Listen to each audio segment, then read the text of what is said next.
இப்போ நம்ம இந்த வீடியோவில் டிஸ்கஸ் பண்ண போகிறது பார்த்தோன்னா காஸ்ட் அண்ட் ரெவன்யூ அனலைசிஸ். ஓகேவா? Cost analysis. Cost refers to the total expenses incurred in the production of a commodity. Cost analysis refers to the study of behavior of cost in relation to one or more production criteria. அதே பார்த்ததில் என்ன சொல்கிறாங்க அப்படின்னா, the functional relationship between cost and output is expressed as the cost function. இந்த cost function வந்து பார்த்தோம் அப்படின்னா இதோட formula C is equal to cost is equal to function quantity of output. இதை பார்க்குறாங்க.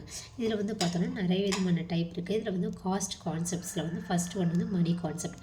மணி கான்செப்டில் வந்து பார்த்தோம் அப்படின்னா ரா மெட்டீரியலுக்காக நம்ம என்ன எக்ஸ்பெண்டிச்சர் பண்ணுறோம், அதே மாதிரி பேமெண்ட் ஆஃப் வேஜஸ்க்கு, சேலரிஸ்க்கு, payment of rent, interest on capital, fuel, power, இந்த மாதிரி வந்துட்டு ஒரு transportation and others production related cost. இது எல்லாமே மணி, அதாவது ப்ரொடக்ஷனுக்காக நம்ம இதெல்லாம் எக்ஸ்பிரஸ் மணி டேர்ம்ஸாக பண்ணுறோம், அதை வந்து மணி காஸ்ட்னு சொல்கிறாங்க.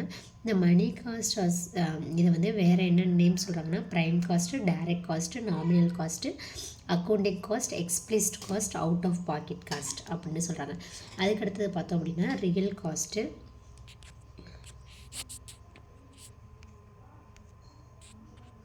ரியல் காஸ்ட் வந்து பார்த்தோம்னா payment made to compensate efforts and sacrifice of all factor owners services in production. அதாவது என்னென்ன மாதிரி சாக்ரிஃபைஸ் பண்ணுறாங்க அப்படிங்கிறது. ரியல் காஸ்ட் வந்து it efforts sacrifice of landlords in the use of land, capitalise to save and investment and workers forgoing lies. Adam Smith வந்து அதாவது labour as real cost of production. Labour வந்து எவ்வளோ கஷ்டப்பட்டு வந்து அந்த production வந்து பண்ணுறாங்க, அந்த இது வந்து அவங்களோட எஃபர்ட் ஃபுல்லாகவே போட்டு என்ன ஒரு ட்ராபேக்ஸ் இருந்தாலுமே சாக்ரிஃபைஸ் பண்ணி அந்த ஃபேக்டரி ஓனர்ஸ் வந்து சர்வீஸ் இந்த ப்ரொடக்ஷன் பண்ணுறது வந்து ரியல் காஸ்ட் அப்படின்னு சொல்கிறோம். நெக்ஸ்ட்டு பார்த்தோம் அப்படின்னா எக்ஸ்பிளிசிட் காஸ்ட். இதை வந்து பெய்ட் அவுட் காஸ்ட்னு சொல்கிறோம். Payment made to others for the purchases of factors of production is also known as for the, அதாவது பர்ச்சேஸ் பண்ணுறதுக்காக payment made to others for the purchases, ப்ரொடக்ஷனுக்காக பண்ணுறது எல்லாமே எக்ஸ்பிளிசிட் காஸ்ட்னு சொல்கிறாங்க. இது பார்த்தோம் அப்படின்னா இது எதெல்லாம் குறிக்கும், wages, payment for raw material pay பண்ணுறதுக்கு, பில்டிங்க்கான ரெண்ட்டு பே பண்ணுறது, interest for capital investment, expenditure on transport and advertisement பண்ணுறது, other expenses like license pay பண்ணுறது, டெப்ரிஷியேஷன், இன்சூரன்ஸ் சார்ஜஸ், இதெல்லாம் சொல்கிறது. இது வந்து என்ன, இதுக்கான வேறு நேம் என்னன்னு பார்த்தோன்னா accounting cost, out of pocket cost or money cost அப்படின்னு சொல்கிறோம். இது இம்ப்ளிசிட் காஸ்ட் அப்படிங்கிறது payment made to the use of resources that the firm already owns. இதை வந்து இம்ப்ளிசிட் காஸ்ட்னு சொல்கிறோம். இப்போ வந்து own land, building, machinery, car, இது அவங்களோட ஓனாக வச்சுருக்காங்க பார்த்தீங்களா கார், அதோட எக்ஸ்பென்சஸ்லாம் பண்ணுறாங்க பார்த்தீங்களா, ஏதோ ஒரு இதுக்காக no cash payment takes place அப்படிங்கும்போது வந்து ஓன் சர்வீஸ் பண்ணுறதுக்காக வந்து இதை வந்து இம்ப்ளிசிட் காஸ்ட்னு சொல்கிறோம். இதை வந்து இன்புட்டட் காஸ்ட்டு, புக் காஸ்ட் அப்படின்னு சொல்கிறோம். அதுக்கடுத்தது economic cost. It refers to all payments made to the resources owned and purchased on here by the firm in order to ensure regular supply. இது வந்து சம்மேஷன் இம்ப்ளிசிட் காஸ்ட்டும் எக்ஸ்பிளிசிட் காஸ்ட்டும் செய்கிறது தான் வந்து economic காஸ்ட்னு சொல்கிறோம்.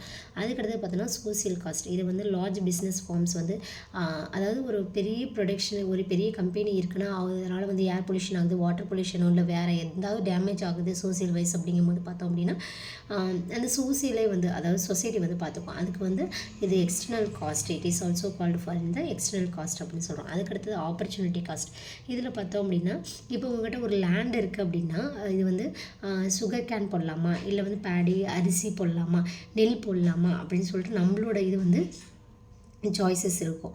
ஏதாவது ஒரு வந்து அவங்களுக்கு அவுட்புட் வந்து கிவனப்பாக இருக்கும் அப்படிங்கிறது. ஆப்பர்ச்சுனிட்டி காஸ்ட்டை வந்து வேறு என்ன நேம் சொல்லலாம்னா alternative cost R transfer cost அப்படின்னு சொல்லலாம்.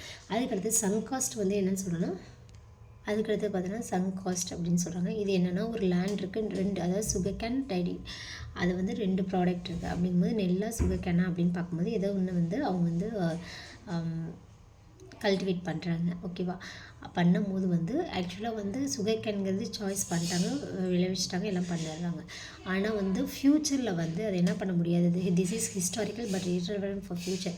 அதுக்கப்புறம் வந்து இல்லை நம்ம இதை பண்ணியிருக்கலாமோ அப்படிங்கிற மாதிரி நம்ம யோசிக்க தான் முடியுமே தவிர நம்மளால் பண்ண முடியாது. Because they are unalterable, unrecoverable, and if once invested it should be retreated as drawn, disappeared. For example, if a firm purchases a specialized equipment designed for a special plant, the expenditure on this equipment is a sunk cost because it has no alternative use and its opportunity cost is zero. Opportunity cost என்ன ஆகுது, அந்த இடத்துல வந்து zero ஆகுது. Alternative வந்து use பண்ண முடியாது. ஆக்சுவலாக no alternative use. sunk cost is also called for a retrospective cost அப்படின்னு சொல்கிறோம். ஓகேவா? அதுக்கடுத்து ஃப்ளோட்டிங் காஸ்ட். இது வந்து பார்த்தீங்கன்னா it refers to all expenses that are directly associate with business activities but not with asset creation.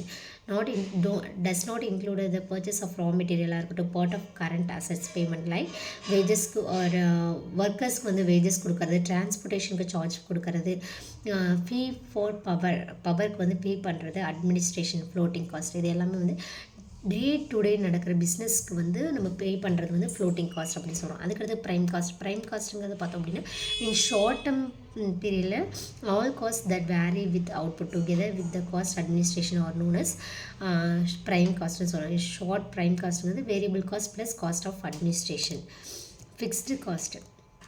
அதே fixed காஸ்ட்னால் ஃபேக்ட்ரிக்கு ரெண்ட்டு கொடுக்கறது, வாட்ச்மேனுக்கு வேஜஸ்ஸு, பர்மனெண்ட் அதாவது ஒர்க் பண்ணுற பர்மனெண்ட் ஒர்க்கர்ஸ்க்கு வந்து salary, payments for minimum equipments and machines, insurance payment, deposit for power, license fee etcetera. First fixed cost is also called for a supplementary cost, over head cost அப்படின்னு சொல்கிறோம். அதுக்கடுத்தது பார்த்தோம் அப்படின்னா fixed cost, variable cost. இது வந்து executive salaries rent, இது வந்து ரா மெட்டீரியல்ஸ்க்காக செலவு பண்ணுறது. இது overhead cost does not vary sales production level அப்படின்னு சொல்கிறாங்க. Total cost. அதுக்கடுத்தது பார்த்தோம் அப்படின்னா வேரியபிள் காஸ்ட்.